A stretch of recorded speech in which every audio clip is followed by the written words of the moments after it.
Hello students, हम पढ़ रहे थे अभी शेयर के बारे में। शेयर क्या है? शेयर हिस्सेदारी है। पूंजी क्या है? पूंजी वो रकम, वो अमाउंट होती है जिसको हम बिजनेस में इन्वेस्ट करते हैं। बिजनेस में जो रुपया इन्वेस्ट किया जाता है, कई लोगों के द्वारा थोड़ा थोड़ा रुपया जब इन्वेस्ट किया जाता है उसे हम पूंजी, और जब वो एक साथ इकट्ठी धनराशि हो जाती है तो पूंजी कहलाती है। और उसके छोटे छोटे जो हिस्से होते हैं, कई लोगों ने छोटे छोटे हिस्सों में हमें दिया पैसा, वो उनका शेयर है। जब वो पैसा एक साथ इकट्ठा हो गया तो वो बन गई पूंजी, जिससे हम बिजनेस स्टार्ट करेंगे। और उस बिजनेस स्टार्ट में जो पैसे कमाएंगे, पैसे कमाने के बाद जिसने भी जितना पैसा इन्वेस्ट किया है उतने शेयर के अकॉर्डिंग, उतनी कैपिटल के अकॉर्डिंग उसे उसका प्रॉफिट डिस्ट्रीब्यूट कर दिया जाएगा, दे दिया जाएगा। अब यहाँ हम बात कर रहे हैं शेयर की। शेयर हमेशा ध्यान रखना छोटी राशि का होता है। शेयर हमेशा किसका होता है? छोटी अमाउंट का। 10 रुपए, 50, 20 रुपए, 50 रुपए, 100 रुपए। छोटी राशि का क्यों होता है? छोटी राशि का होने के पीछे कारण ये होता है कि इस कारण से कोई भी व्यक्ति, छोटे से छोटा व्यक्ति और बड़े से बड़ा व्यक्ति कंपनी में शामिल हो सकता है। इसलिए ये शेयर हमेशा कैसा होता है? हिस्सेदारी हमेशा कम रकम की होती है, छोटी रकम की होती है। 10 रुपए का एक शेयर है। आप देख रहे हैं इसमें सब्जी वाला, ठेले वाला, छोटा दुकानदार, बड़ा दुकानदार, कोई भी व्यक्ति 10 रुपए देकर कंपनी में हिस्सेदार बन सकता है। ज्यादा पैसे वाला है वो 2 हिस्से खरीद लेगा, 10 दूनी 20 रुपए के। और ज्यादा बड़े पैसे वाला है 5 हिस्से खरीद लेगा 50 रुपए देके। और ज्यादा पैसे वाला है 10 हिस्से खरीद लेगा 100 रुपए देके। तो वो अपने कैपेसिटी के अनुसार उतने ज्यादा पैसे देते जाता है और कंपनी में एक बड़ा हिस्सेदार बन जाता है। तो कहने का मतलब ये छोटी राशि का क्यों होता है? इससे हर व्यक्ति कंपनी में शामिल हो सकता है। इसलिए शेयर हिस्सेदारी हमेशा छोटी सी राशि से स्टार्ट की जाती है।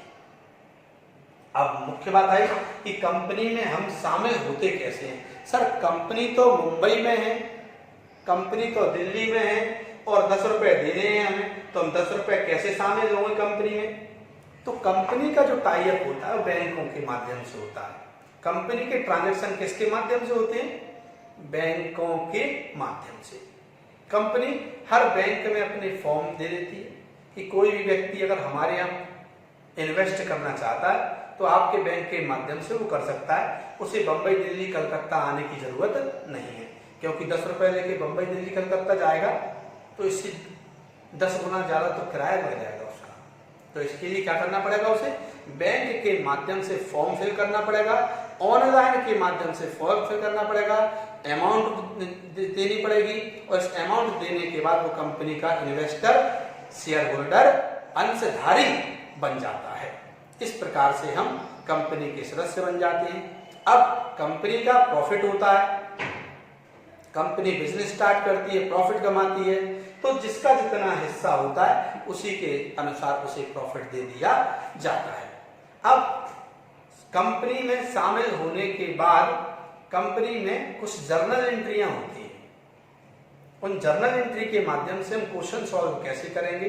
जैसे मान लीजिए हम किसी भी स्कूल में एडमिशन लेने जाते हैं तो सबसे पहले क्या करना पड़ता है? हमें फॉर्म भरना पड़ता है। किसी भी स्कूल में गए हम सबसे पहले क्या करेंगे? फॉर्म भरेंगे। फॉर्म फ्री में भरेंगे कि पैसे भरेंगे? थोड़े से पैसे देने पड़ेंगे। क्यों देने पड़ेंगे? अगर फ्री में होगा तो उसकी वैल्यू नहीं होगी, पैसे में होगा तो उसकी वैल्यू होगी। पैसे से होगा तो वही व्यक्ति जाएगा, ओरिजिनल व्यक्ति जिसको स्कूल में एडमिशन लेना है। पैसे से होगा तो वही व्यक्ति कंपनी का फॉर्म भरेगा जिसको इन्वेस्ट करना है। और फ्री में होगा तो कोई भी व्यक्ति कितने ही फॉर्म फिल कर देगा। उसे शामिल होना है या नहीं होना है ये बात की बात है। इससे क्या होगा? उन फॉर्म का नुकसान होगा, फॉर्म खराब हो जाएंगे। तो फॉर्म खराब ना हो इसलिए कंपनी के द्वारा एक मिनिमम चार्ज रख दिया जाता है। एप्लीकेशन मीन्स होता है आवेदन, आवेदन करना। आवेदन कैसे करते हैं? सबसे पहले कंपनी ने एडवर्टाइज निकाल दिया कि रिलायंस कंपनी अपने 10 रुपए वाले 1000 शेयर इशू कर रही है, निर्गमित कर रही है। जो भी इंटरेस्टेड व्यक्ति है 10 रुपए देकर रिलायंस कंपनी में शेयर होल्डर बन सकते हैं, अंशधारी हो सकते हैं, हिस्सेदार हो सकते हैं। अब क्या होगा इसके बाद? तो इसके बाद जो व्यक्ति इंटरेस्टेड होगा वो रिलायंस कंपनी का फॉर्म भरेगा, फॉर्म फिल करेगा। फॉर्म भरने पर उसे कुछ छोटा सा अमाउंट देना पड़ेगा। ये 10 रुपए का है, कंपनी हो सकता है एक साथ पूरे रुपए मांग ले, 10 दो, हो सकता है 10 रुपए को वो टुकड़ों में मांगे कि 10 रुपए है, उसको 10 रुपए को एक काम करो आप, अगर शेयर 10 रुपए का है तो 10 रुपए में से आप एप्लीकेशन, जब आप फॉर्म भर रहे हैं तो आप 2 रुपए दे दें। कितने रुपए मांगे शुरू में? 2 रुपए। 10 रुपए के टुकड़े कर दिए, 2 रुपए, 4 रुपए, 4 रुपए, 2 rupees, 4 rupees, 4 rupees. In amount की क्या कर दिया अपन ने? पार्ट्स में डिवाइड कर दिया, 3 किस्तों में बांट दिया। इंस्टॉलमेंट भी कह सकते हैं इसको हम समझने की दृष्टि से। तो कैसे बांट दिया? एक हो गया एप्लीकेशन, एक हो गया अलॉटमेंट, अभी एक्सप्लेन करेंगे इसको, एक हो गया हमारा फर्स्ट कॉल। जब भी हम कंपनी के मेंबर बनते हैं सबसे पहले हम फॉर्म फिल करना पड़ता है, फॉर्म भरेंगे और फॉर्म के साथ कुछ अमाउंट दे देंगे, तो ये श्योर हो जाएगा कि हम कंपनी के मेंबर, शेयर होल्डर बनना चाहते हैं, इन्वेस्टर बनना चाहते हैं। कंपनी के पास फॉर्म जाएगा, फॉर्म चेक करेगी, फॉर्म चेक करने के बाद उसे लगेगा हाँ उचित है, कानून के अनुसार सब कुछ ठीक है, तो वो क्या करेगी? आपको अपना इन्वेस्टर बना देगी, शेयर होल्डर बना देगी। और शेयर होल्डर बनने के बाद आपसे तय क्या था उसका कि एक इन्वेस्टर को 10 रुपए देने हैं, एक निवेशक को 10 रुपए देने। निवेशक, इन्वेस्टर, जो व्यक्ति कंपनी में पैसे लगाता है उसे निवेशक या इन्वेस्टर कहते हैं। तो अब उसने 2 रुपए दे दिए, तो 2 रुपए बनने से क्या हो गया? वो कंपनी का मेंबर बन गया, कंपनी में उसकी एंट्री हो गई। अब लेकिन कंपनी का कितने की बात है? कंपनी की उससे 10 रुपीज की, 10 रुपए की बात है उससे। तो 10 रुपए के बाद आपको क्या कहेगा? कंपनी कहेगी कि आपने 2 रुपए में दे दी, अच्छी बात है, लेकिन कंपनी को अब, कंपनी ने अपनी स्टार्टिंग का कार्य स्टार्ट कर दिया। स्टार्टिंग के कार्य करने के बाद कंपनी को और पैसे की जरूरत पड़ेगी, तो जो उसके इन्वेस्टर हैं उनको इन्फॉर्मेशन देगी। जैसे अपन स्कूल में जाते हैं, एडमिशन लेते हैं, एडमिशन लेने के बाद क्या होता है? फिर quarterly, half yearly, annual paper आते हैं, स्कूल का अकाउंटेंट आता है, टीचर आते हैं, स्कूल में इंफॉर्मेशन देते हैं कि देखिए आपकी क्वार्टरली एग्जाम आ गया है, हाफ ईयरली आ गया है, फाइनल आ गया है, आप हमारी स्कूल की किस्त जमा करो, स्कूल की फीस जमा करो। तो क्या होता है? जब टीचर ने, अकाउंटेंट ने स्टूडेंट को इन्फॉर्मेशन दी, वो पापा से कहेगा, घर पे जाके पेरेंट्स से कहेगा, पेरेंट्स से कहेगा तो पेरेंट्स उसे फीस देंगे और फीस को वो कहां सबमिट करेगा? अपने स्कूल में। ऐसे ही कंपनी है, कंपनी एक तरह से क्या करती है? जब आप कंपनी के मेंबर बन गए, एप्लीकेशन के आपने 2 रुपीज दे दिए, तो कंपनी को जब पैसे की जरूरत पड़ेगी तो कंपनी क्या करेगी? शेयर अलॉट करेगी। अलॉट मींस आवंटन करना, बांटना। इसको कहते हैं हम आवेदन, इसको कहते हैं आवंटन। क्या कहते हैं इसको? आवेदन और आवंटन।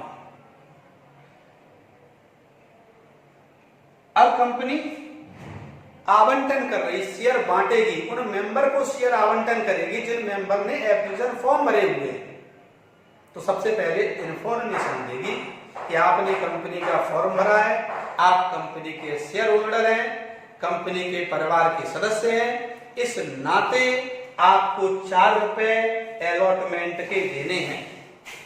जब इन्वेस्टर के पास ये खबर पहुंचेगी, तब इन्वेस्टर के पास ये खबर पहुंचेगी तो इन्वेस्टर क्या करेगा?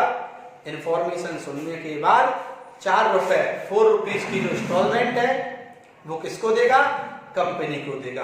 तो कंपनी ने एक बार मांगा, इन्फॉर्मेशन भेजी, तब कंपनी को हमने पैसे दिए। तो बिना मांगे कोई देता है क्या? नहीं, इन्फॉर्मेशन तो आपको सेंड करनी ही पड़ेगी। तो इन्फॉर्मेशन भेजी और कंपनी को कितने रुपए मिल गए? 4 रुपए मिल गए। दूसरी किस्त मिलने के बाद नंबर किसका आ गया? अब कंपनी ने आगे काम शुरू किया, कंपनी के ये भी पैसे खत्म हो गए, तो कंपनी ने कहा कितने की बात है? 10 रुपीज की। आपने 2 रुपीज एक बार दिए, 4 रुपीज एक बार दिए, 4 और 2 कितने हो गए, 6 हो गए, 6 रुपीज हो गए। अब कंपनी से कितना प्रॉमिस है हमारा, 10 रुपए का। जब कंपनी से हमारा 10 रुपए का वादा है कि हम कंपनी को 10 रुपए देंगे, तो आपकी कौन सी किस्त बची, अंतिम किस्त बची। अब अंतिम किस्त का नाम क्या है हमारा, फर्स्ट कॉल। क्या नाम है, फर्स्ट कॉल। फर्स्ट को हम फर्स्ट एंड फाइनल कॉल भी कह सकते हैं। इसको क्या कह सकते हैं, इसको हम फर्स्ट कॉल भी कहते हैं, प्रथम याचना यानी आखिरी किस्त है हमारी, और आखिरी है यही अंतिम है। कैसे अंतिम है, 2 और 4 6 और 4 10, और टोटल बात कितने की है, 10 रुपए की। 2 और 4 6, 6 और 4 10, टोटल बात कितने हो गए, 10 रुपीज। हमारे की बात कितने की शेयर होल्डर से, 10 रुपीज की। जब 10 रुपीज सामने वाले ने, शेयर होल्डर ने, अंशधारी ने कंपनी को पूरे 10 रुपए दे दिए, तो क्या दोबारा पैसे देगा, इसके आगे पैसे नहीं देगा। और जब इसके आगे पैसे नहीं देगा तो इसको हम कह सकते हैं अंतिम याचना, प्रथम और अंतिम याचना। तो इसको क्या कह सकते हैं हम, फर्स्ट एंड फाइनल कॉल। ये अपनी मर्जी से फाइनल करवा दिया हमने, यही हमारी प्रथम मांग है, यही हमारी अंतिम मांग है। इस प्रकार से शेयर होल्डर से कंपनी पैसे लेती है, इन्वेस्टर से पैसे लेती है 3 किस्तों में। 3 की जगह 4 किस्तें हो सकती हैं, 4 की जगह 5 किस्तें हो सकती हैं, मतलब इंस्टॉलमेंट फर्स्ट सेकंड थर्ड भी हो सकती है। हो सकता है पूरे पैसे एक साथ मांग लिए जाएं। तो कई तरह की स्थितियां क्वेश्चन करेंगे तो उसमें आएंगी, और उन स्थितियों से निपटने के लिए आप तैयार रहें। तो हमने आपको भी हम एंट्री लिखाएंगे, 6 एंट्री लिखाएंगे हम आपको, और वो 6 एंट्री है, 6 एंट्री आपको फोटो भी सेंड करेंगे उसका। और तो 6 एंट्री को आपको अच्छी तरह से लर्न करना है। वो 6 एंट्री एक तरह से ट्रेन की पटरी है, मतलब वो 6 एंट्री कंपलसरी हमेशा बार बार वही होती रहेंगी।